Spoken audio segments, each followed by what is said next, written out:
सुप्रभात विद्यार्थ्यांनो, या इथे आपण तुमच्या पाठ्यपुस्तकातील पाठ क्रमांक 10 जो आहे रंग साहित्याचे याचा अभ्यास करत आहोत. या पाठाला आपण या आधीच सुरुवात केलेली आहे. या आधीच्या भागामध्ये आपण पाहिलं की साहित्य प्रकाराशी जर आपण मैत्री केली तर खरोखरच आपलं भाषेवरचं प्रभुत्व जे आहे ते वाढण्यास मदत होते. आपण भाषेवर प्रभुत्व मिळवू शकतो. त्याचबरोबर मनोरंजनाबरोबर आपल्या ज्ञानातही भर पडते. आणि म्हणूनच प्रत्येकाने या साहित्याशी थोडीशी जवळीक ही साधली पाहिजे. साहित्याशी मैत्री करा असंच कुठेतरी या पाठामध्ये सांगितलेलं आहे. कारण आजची पिढी जी आहे म्हणजेच तुम्ही जे आहात तर तुम्हाला वाचनाची म्हणावी तितकी आवड नाहीये. तुम्ही वाचन करत नाही आणि वाचन न केल्यामुळेच होतं काय तर वाचन न केल्यामुळे आपल्या मनातल्या भावना ज्या आहे त्या भावना, आपल्या मनातले विचार जे आहेत ते विचार आपण प्रभावीपणे आणि योग्यरित्या समोरच्यापर्यंत मांडू शकत नाही. आणि म्हणूनच वाचन हे खूप महत्त्वाचं आहे. हे मी तुम्हाला मागच्या भागामध्ये सांगितलंच. आणि हे या पाठामध्ये उल्लेख केलेल्या मुलाचं जे नाव आहे सुश्रुत, हा जो मुलगा आहे या मुलालाही मुलींच्या वेशातली ही जी पुस्तकं आहेत ही पुस्तकं त्याला स्वप्नात येऊन याचीच जाणीव करून देण्याचा प्रयत्न करतात. मागच्या भागामध्ये आपण पाहिलं कथा आणि कादंबरी या सुश्रुतला स्वतःची कशा पद्धतीने ओळख करून देत आहेत. आजच्या या भागामध्ये आपण पाहणार आहोत की नाटक, चरित्र, कविता, प्रवास वर्णन, आत्मचरित्र यांनी स्वतःची ओळख सुश्रुतला कशा पद्धतीने करून दिली आणि मग या पुस्तकांचं आपल्या जीवनातलं महत्त्व सुश्रुतला कसं पटत गेलं याचं वर्णन इथे केलेलं आहे. आणि हेच वर्णन आजच्या या भागामध्ये आपण समजून घेणार आहोत. साहित्य प्रकारांशी मैत्री केल्यानंतर मनोरंजन तर होतेच, शिवाय ज्ञानही वाढते असा महत्त्वाचा आणि मोलाचा संदेश या पाठातून आपल्याला दिलेला आहे. या पाठात तुमच्यासारखा एक शाळकरी मुलगा आहे आणि त्या शाळकरी मुलाने स्वप्नामध्ये काही पुस्तकांना मुलींच्या वेशामध्ये पाहिलं. अशी ही पुस्तके हातात हात घालून आनंदाने गाणी गात नाचत आहेत. एवढंच नाही तर त्याला उठवत आहेत. आणि अशा ह्या पुस्तकांना मुलींच्या वेशामध्ये पाहिल्यावर सुश्रुत त्यांना विचारतो की ते कोण आहेत. यावर सुरुवातीला आपण पाहिलं की कथा आणि कादंबरी त्याला स्वतःचा परिचय करून देतील. एवढंच नाही तर कथेची आणि कादंबरीची आपल्याला ओळख कशी झाली हेही त्यांनी थोडक्यात सुश्रुतला आठवण करून देण्याचा प्रयत्न केलेला आहे. आजच्या या भागामध्ये आपण पुढे जाणार आहोत. आता या भागात आपण त्याला भेटलेली कविता, नाटक, चरित्र, आत्मचरित्र आणि प्रवास वर्णन या साहित्य प्रकारांचा त्याला किंवा या साहित्य प्रकारांची त्याला कशा प्रकारे ओळख झाली हे जाणून घेणार आहोत. बघा तर मग विद्यार्थ्यांनो, तुमचा 10वा पाठ पान क्रमांक 37 वर या, 37 वर या. तिथे तुम्हाला कवितेपासून आपल्याला सुरुवात करायची आहे. कथा आणि कादंबरी यांच्याशी बोलून झाल्यानंतर सुश्रुतला कविता भेटते. आता कविता आणि सुश्रुतमध्ये नेमकं काय बोलणं होतं हे आता आपण पाहणार आहोत. कविता म्हणते, सुश्रुत, ओळखलंस मला? अरे, मी आहे कविता. आपली तर फार पूर्वीपासून चांगलीच ओळख आहे, नाही का? तुमच्या पाठ्यपुस्तकातल्या सगळ्या कविता तुम्ही तालासुरात म्हणता. सुश्रुत म्हणतो, हो ताई, मला आठवते. ही आवडते मज मनापासूनी शाळा आणि श्रावण मासी हर्ष मानसी या माझ्या आवडत्या कविता. यावर कविता म्हणते, छान हं. सुश्रुत, माझं रूप छोटंसं, आटोपशीर, मोजक्या शब्दात मोठा आशय व्यक्त करणं हे माझं वैशिष्ट्य. यमक, अनुप्रास अशा शब्दालंकारांनी माझं बाह्यरूप आणि उपमा, उत्प्रेक्षा, रूपकासारख्या अर्थालंकारांनी माझं अंतरंग सजवून कवी मला अधिक आशयगर्भ करतात. सुश्रुत म्हणतो, मॅडम नेहमी सांगतात कवितेची शब्दरचना अर्थपूर्ण व चपखल असते. कल्पनांचा सुंदर आविष्कार कवितेत असतो. हे बरोबर ना? यावर कविता काय म्हणते, अगदी बरोबर. आणखी काय माहीत आहे सुश्रुत तुला? सुश्रुत सांगतो, ताई, मला असं वाटतं संगीतकारांनी स्वरसाज चढवला की तुझं गाण्यात रूपांतर होतं. कारण तुला मी पाठ्यपुस्तकात वाचतो आणि सीडीमध्ये, चित्रपटात ऐकतो सुद्धा. कविता म्हणते, छान निरीक्षण आहे हं तुझं. बरं, मला एक सांग, तुझ्या शाळेत मराठी दिन साजरा करतात का? सुश्रुत म्हणतो, हो करतात ना. कोणत्या तारखेला? कवितेने विचारलं. सुश्रुत थोडंसं आठवून सांगतो, 27 फेब्रुवारीला. कविता म्हणते, अगदी बरोबर. तो कोणाचा जन्मदिवस आहे माहीत आहे तुला? सुश्रुत, नाही ग असं म्हणतो. यावर कविता म्हणते, नटसम्राट नाटकाचे लेखक वा शिरवाडकर म्हणजेच कविवर्य कुसुमाग्रज यांचा, त्यांच्या विशाखा या काव्यसंग्रहाला मानाचा ज्ञानपीठ पुरस्कार मिळाला आहे. सुश्रुत म्हणतो, खरंच? यावर कविता म्हणते, कुसुमाग्रजांबरोबरच केशवसूत, बालकवी बा भ बोरकर, बासी मर्ढेकर, शांता शेळके, इंदिरा संत, सुरेश भट, नामदेव ढसाळ, नारायण सुर्वे अशा अनेक कवींनी मला आपल्या प्रतिभेने सजवले. संत काव्यापासून पंतकाव्य, मध्ययुगीन काव्य, शाहिरी काव्य अशी वळणे घेत आधुनिक काळात मी मुक्त छंदाचे रूप धारण केले आहे. बघा, कविता सांगते की सुश्रुतला की पाठ्यपुस्तकाच्या निमित्ताने मी तुम्हाला वर्षानुवर्ष भेटत आले आहे. पाठ्यपुस्तकातल्या सगळ्या कविता तुम्ही छान अतिशय तालासुरात ठेक्यात गात असता, म्हणत असता. हे ऐकल्यावर सुश्रुत लगेच म्हणाला, खरंच आहे. आचार्य अत्रे यांची शाळा या काव्यसंग्रहातून घेतलेली ही आवडते मज मनापासूनी शाळा आणि बालकवी यांच्या श्रावणमास या काव्यसंग्रहातील श्रावणमासी हर्ष मानसी या त्याच्या आवडत्या कवितांबद्दल तो तिला सांगतो.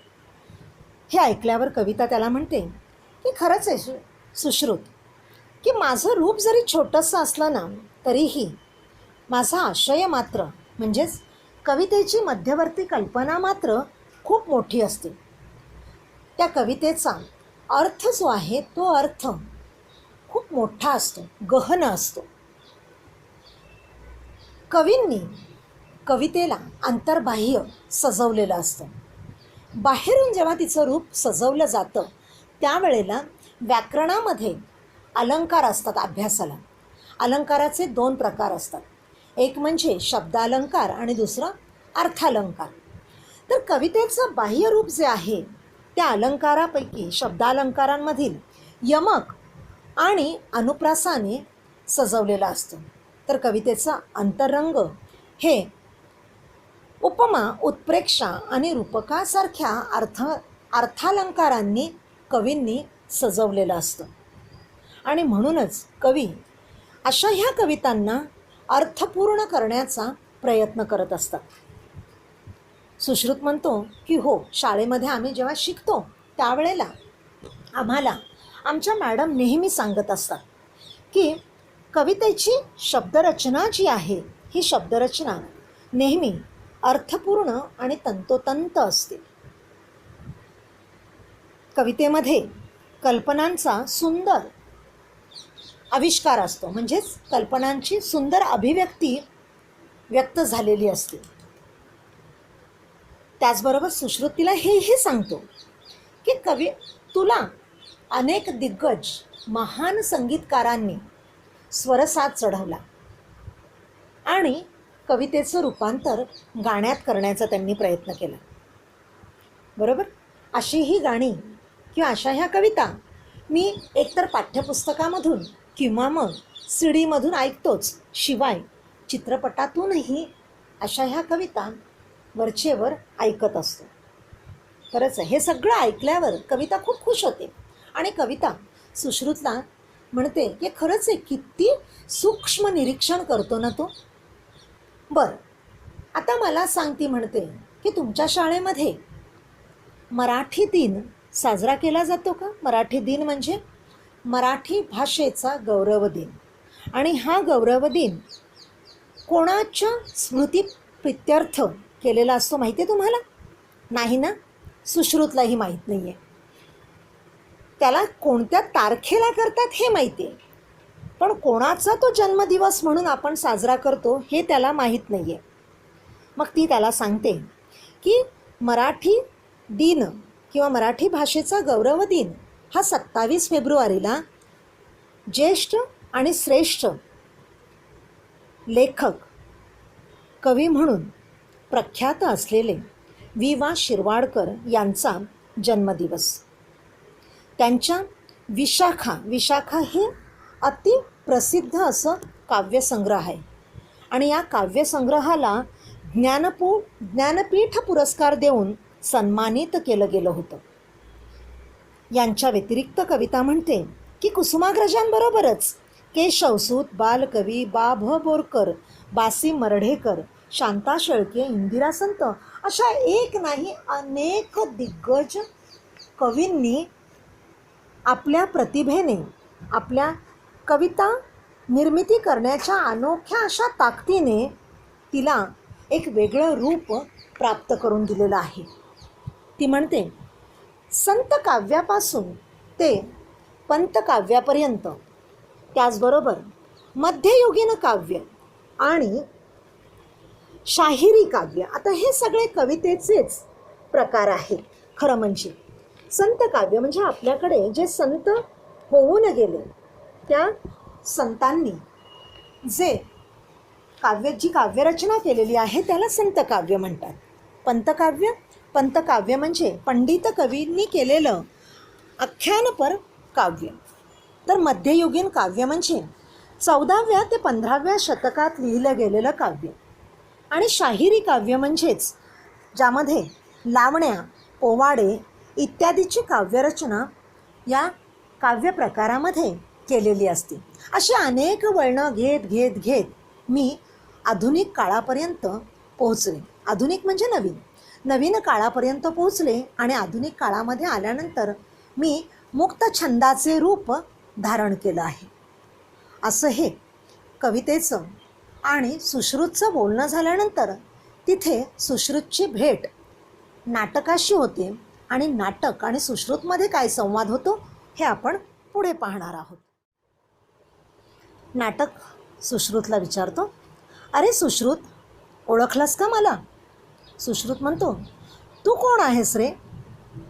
यावर नाटक म्हणतं, माझ्याकडे बघ म्हणजे तुला कळेल. यावर सुश्रुत त्याला ओळखतो आणि म्हणतो, अरे नाटक दादा तू? नाटक म्हणतं, पात्र रचना, सुरसुरी संवाद आणि नाट्यमय घटना प्रसंग यामुळे मी मराठी माणसांच्या हृदयात अढळ स्थान प्राप्त करतो.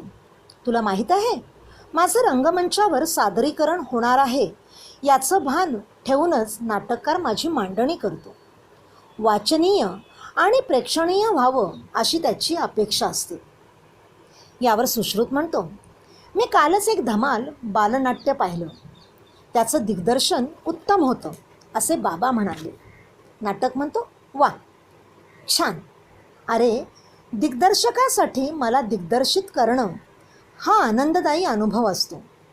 मराठी भाषेत गोविंद बल्लाळ देवल, श्रीपाद कोल्हटकर, राम गणेश गडकरी, पु ल देशपांडे, वसंत कानेटकर, मधुसूदन कालेलकर, प्र के अत्रे अशा दिग्गज लेखकांनी मला समर्थपणे हाताळलं. बघा, नाटक त्याला विचारतो, तू मला ओळखलंस का? सुरुवातीला सुश्रुतच्या लक्षात नाही आलं, पण नंतर थोडंसं त्याच्याकडे नीट पाहिल्यावर सुश्रुतला जाणवलं की हे नाटक आहे, हा नाटक दादा आहे. त्यावर नाटक त्याला म्हणतो की खरंच आहे, खुसखुशीत असे संवाद, सुरसुरीत म्हणजे खुसखुशीत, सुरसुरीत संवाद आणि नाट्यमय घटना व प्रसंग यामुळे नाटकाने मराठी माणसाच्या हृदयामध्ये अढळ स्थान प्राप्त केलं आहे. अढळ स्थान म्हणजे कायम न बदलणारी. रंगमंचावर म्हणजेच ते स्टेजवर जेव्हा नाटकाचं सादरीकरण होतं त्यावेळेला नाटक लिहिणारा जो नाटककार असतो, तो नाटककार इतकी खबरदारी घेतो की बघणारा जो प्रेक्षक आहे, तो प्रेक्षक त्याच्यासाठी ते नाटक प्रेक्षणीय व्हायला हवं, म्हणजे बघण्यास योग्य व्हायला हवं. असं नाटक म्हटल्यानंतर सुश्रुत म्हणतो, अरे हो, कालच मी ना एक धमाल बालनाट्य पाहिलं. धमाल म्हणजे मजेदार असं एक बालनाट्य म्हणजे लहान मुलांसाठी लिहिलं गेलेलं नाटक. हे नाटक मी पाहिलं आणि ते अतिशय उत्तमरित्या दिग्दर्शित केलं गेलं होतं. नाटक म्हणतो, खरंच आहे, मराठी भाषेमध्ये गोविंद बल्लाळ देवल, श्रीपाद कोल्हटकर, राम गणेश गडकरी, पु ल देशपांडे, वसंत कानेटकर, मधुसूदन कालेलकर, प्र के अत्रे अशा दिग्गज लेखकांनी मला दिग्दर्शित करण्याचा प्रयत्न केला होता आणि त्यामध्ये ते यशस्वी देखील झालेले होते.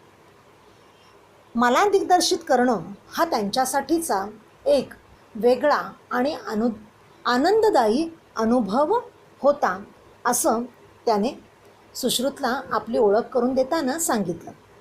हे कुठे होतं न होतं तितक्यात बाजूने दुसरीकडून शुकशुक, असं त्याला शुकशुक म्हणजे कोणीतरी बोलावणं, आपल्याकडे लक्ष वेधून घेणं, त्याचं कोणीतरी लक्ष आपल्याकडे वेधून घेत होतं. आता ते नेमकं कोण होतं हे आपण पाहणार आहोत. पुढेचं वर्णन केलेलं आहे. सुश्रुतला शुकशुक करून कोण बोलवत होतं तर चरित्र काय म्हणते बघा. ए सुश्रुत, शुकशुक इकडे बघ. सुश्रुत म्हणतो, कोण बोलवते मला? चरित्र म्हणालं, अरे मी चरित्र. मी एखाद्या थोर व्यक्तीचा लेखकावर प्रभाव पाडतो आणि त्याच्या आयुष्याची गाथा लिहिण्याची प्रेरणा लेखकाला मिळते आणि त्यातून मी जन्माला येतो. सुश्रुत म्हणतो, मॅडम नेहमी म्हणतात की थोरांची चरित्र सामान्यांना प्रेरणा देतात म्हणून.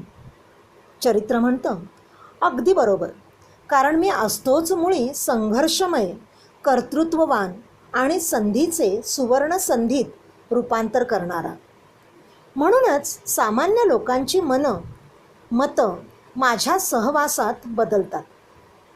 बाबासाहेब पुरंदरे, धनंजय गाडगीळ, भा द खेर, रणजित देसाई अशा अनेक प्रसिद्ध लेखकांनी मला हाताळलं. सुश्रुत म्हणतो, वा, सर्व ताईदादांनी मला किती माहिती दिली. आता हा कोणता दादा बरं? तेवढ्यात आत्मचरित्र पुढे येतं. मी आत्मचरित्र, चरित्रांच्याच कुटुंबातील एक.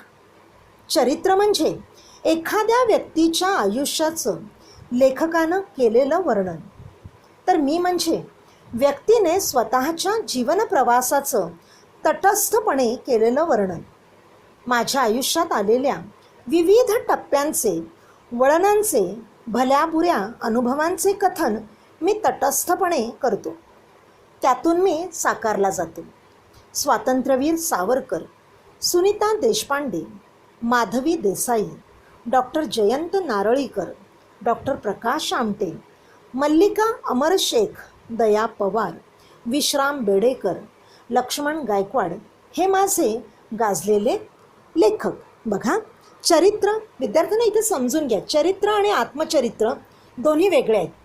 चरित्र म्हणजे काय? तर चरित्र म्हणजे की एखाद्या महान व्यक्तिमत्वाचा लेखकावर जेव्हा प्रभाव पडतो तेव्हा त्या लेखकाला त्या महान व्यक्तिमत्वाची गाथा लिहावीशी वाटते, त्याला आपण चरित्र म्हणतो.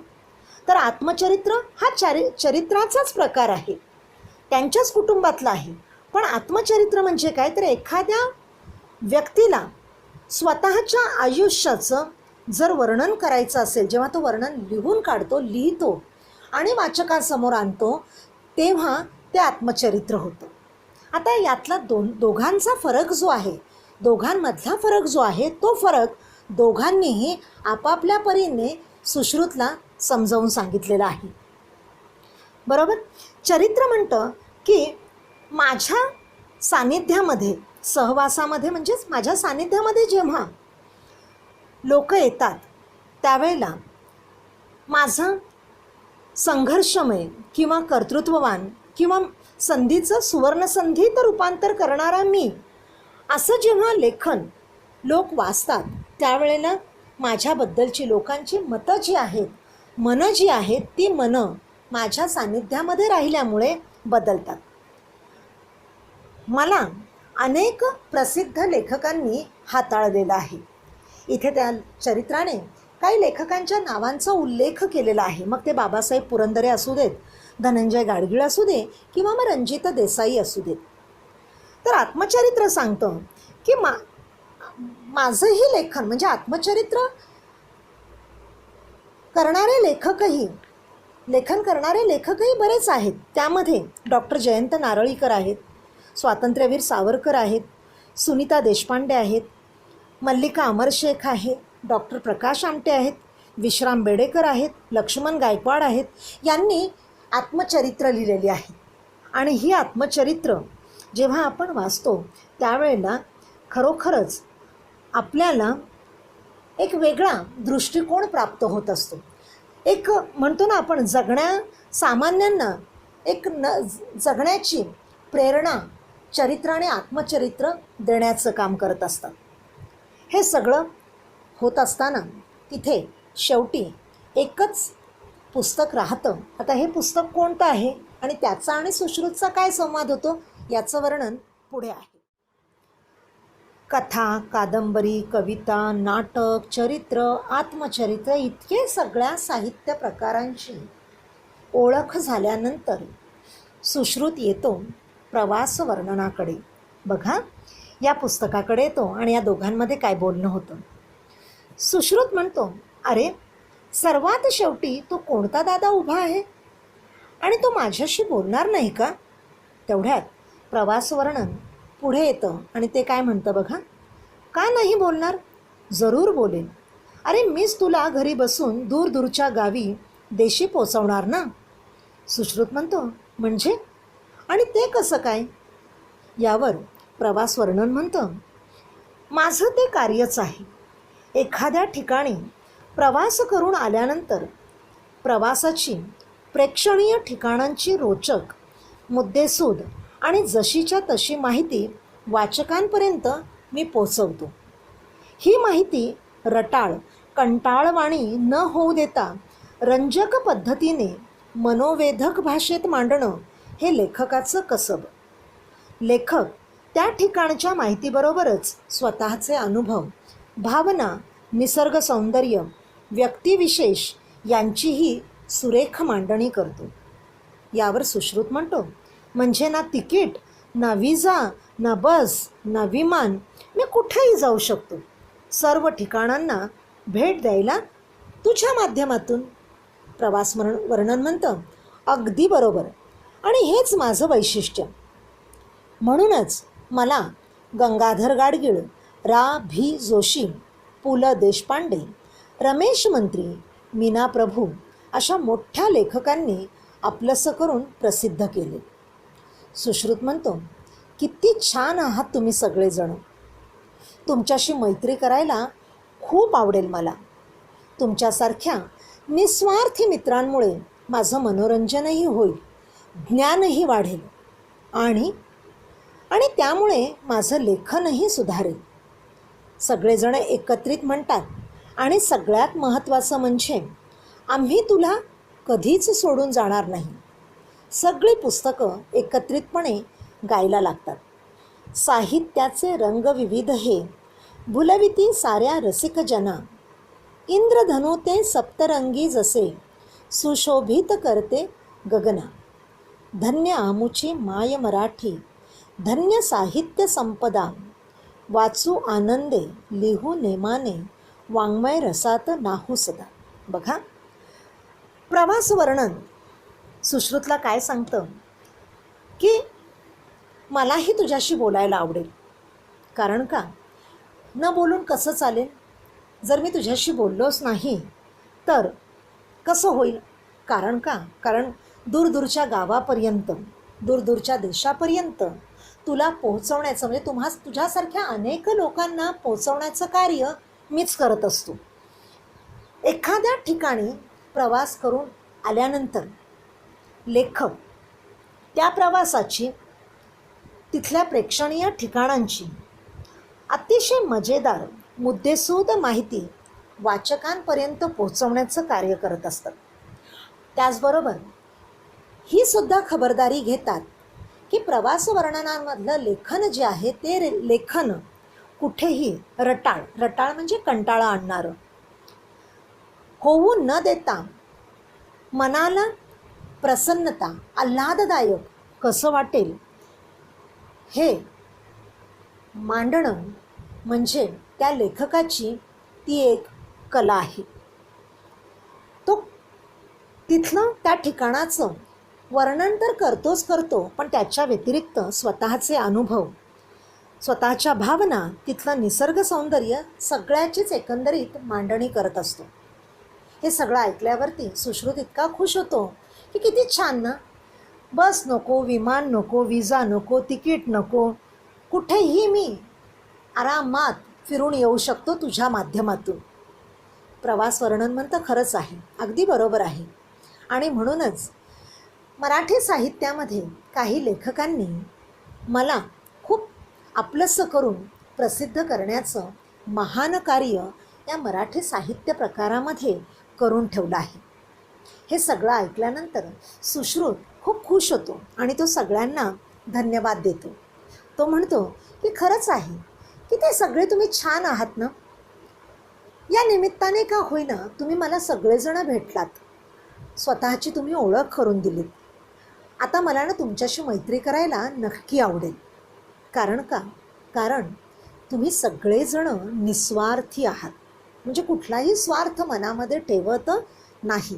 तुमच्याशी मैत्री केल्यानंतर माझं मनोरंजन तर होईलच होईल, पण शिवाय ज्ञान आणि लेखनही सुधारेल.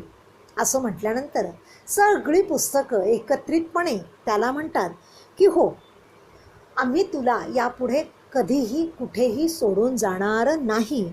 आणि सगळी पुस्तकं एकत्रितपणे गायला लागतात.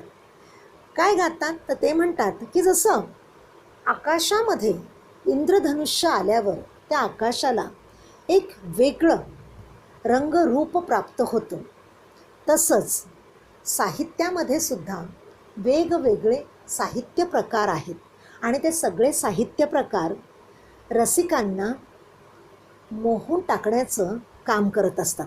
अशी ही आपली भाषा, मराठी भाषा खरोखरच धन्य आहे. मराठी भाषेतलं साहित्यसुद्धा तितकंच विपुल आणि संपन्न आहे. अशा ह्या साहित्याचं प्रत्येकाने नित्यनेमाने वाचन करून त्या साहित्यामध्ये न्हाऊन निघालं पाहिजे, असं हे पुस्तक गाण्याच्या माध्यमातून सुश्रुतला आणि विद्यार्थ्यांना तुम्हाला सांगण्याचा प्रयत्न करत आहे.